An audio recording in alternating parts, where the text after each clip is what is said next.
গাঁওবাসীয়ে এই যি আদৰণি জনাইছে তেওঁ সেইবাবে ধন্যবাদ জনাইছোঁ ইমানখিনি যোগ্য হ'ব পৰা নাই আৰু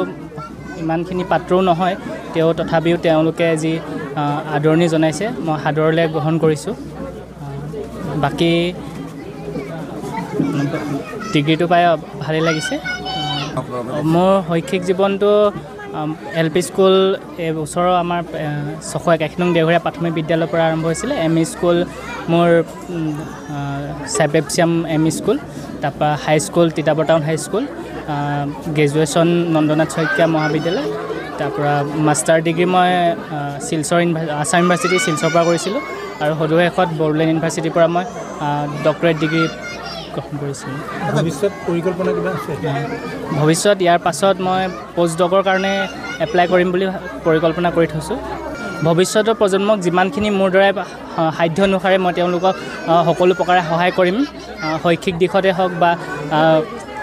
যি দিশত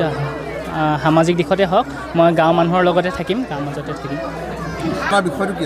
মই মোৰ ডক্টৰেট ডিগ্ৰী বড়োলেণ্ড ইউনিভাৰ্চিটি কৰিছিলোঁ মোৰ গাইড আছিলে ডক্টৰ হেমেন শৰ্মা ছাৰ আৰু মোৰ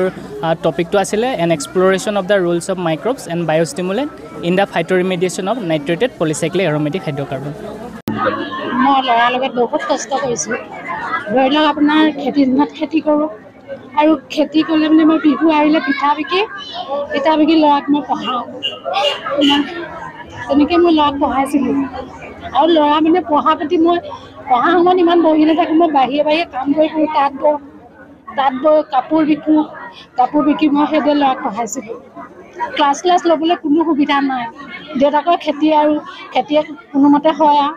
আৰু হাজিৰা কৰিবলৈ যায় তেনেকৈ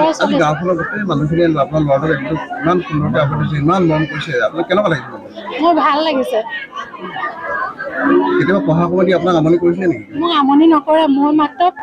শুন পঢ় এতিয়া কওঁ কিতাপৰ ওচৰতে বহি থাকে আমনি নকৰে মোক কিতাপ পঢ় বুলি আৰু বেলেগকৈ ক'ব নালাগে মোৰ সেইকণেই সুখ মানে সেইকণেই আনন্দ মোৰ যে পঢ়িবলৈ এবাৰে ক'ব লাগে বাৰে বাৰে কৈ থাকিব নালাগে মই সিমানেই সুখী হৈছোঁ তাৰ বাবে আজি কি ক'ব ইমান সুন্দৰ এটা ৰিজাল্ট কৰিছে গাঁওখনলৈ গৌৰৱ কঢ়িয়াই আনিছে গোটেই ৰাজ্যখনলৈ গৌৰৱ কঢ়িয়াই আনিছে আপুনি কি ক'ব ল'ৰাটোক আপুনি কি আজি মানে কি আশীৰ্বাদ দিব আৰু অলপ পাৰিলে আৰু অলপ ভাল হোৱা শুন সেইটোৱে কৈছোঁ আৰু চাওক আমি আজি বৃহত্তৰ দেওঘৰীয়াবাসী ৰাইজে বহুত গৌৰৱান্বিত যিহেতু এই বৃহত্তৰ দেওঘৰীয়াখন 300 বছৰ অধিক হোৱাৰ পাছত আজি তাৰিখত এজন উচ্চ শিক্ষিত আমাৰ শিক্ষাদান কৰি অহা ভৈৰৱ গগৈৰ যোগেদি আজি আৰু 100জন ভৈৰৱ গগৈ আমাৰ বৃহত্তৰ দেওঘৰীয়াৰ পৰা আমি বিচাৰিছোঁ তাৰ কাৰণে আজি আদৰ্শ হিচাপে বা পথ পৰিদৰ্শক হিচাপে গোটেই দেওঘৰীয়া বা গাঁৱৰ ৰাইজে যি ধৰণে তেখেতক আদৰণি জনাই আনিছে আমি নথৈ কুঁহি মইনা পাৰিজাত যুৱ সংঘ মহিলা সমিতিৰ উদ্যোগৰ যোগেদি যি অনুষ্ঠান আয়োজন কৰিছোঁ আৰু লগতে তিতাবৰ বৃহত্তৰ সাংবাদিক বন্ধুসকল তেখেতলোকে আহি আমাৰ এই অনুষ্ঠানত অংশগ্ৰহণ কৰিছে আমি সকলোকে ধন্যবাদ দিছোঁ আমি এটাই কথা ক'ব বিচাৰোঁ বৃহত্তৰ দেওঘৰীয়াবাসীৰ ৰাইজ গাঁওখন কিন্তু বিশেষভাৱে খেতি পথাৰৰ লগতে জড়িত আছিলে শিক্ষা বিভাগত আজি 50 বছৰ আগতো BA BSc কৰা মানুহ আছিলে কিন্তু উচ্চ শিক্ষিত প্ৰদান লাভ কৰা নাছিলে কিন্তু প্ৰথমজন ব্যক্তি ভৈৰৱ গগৈ হৈছে তাৰ কাৰণে ভৈৰৱ গগৈ আৰু আজি শিক্ষাৰ যি ব্যৱস্থাৰ এই ব্যৱস্থাৰ যোগেদি 100জন ভৈৰৱ গগৈ নিচিনা আমি বিচাৰিছোঁ ভৈৰৱ গগৈ আদৰ্শ লগ সকলো গাঁৱৰ ৰাইজে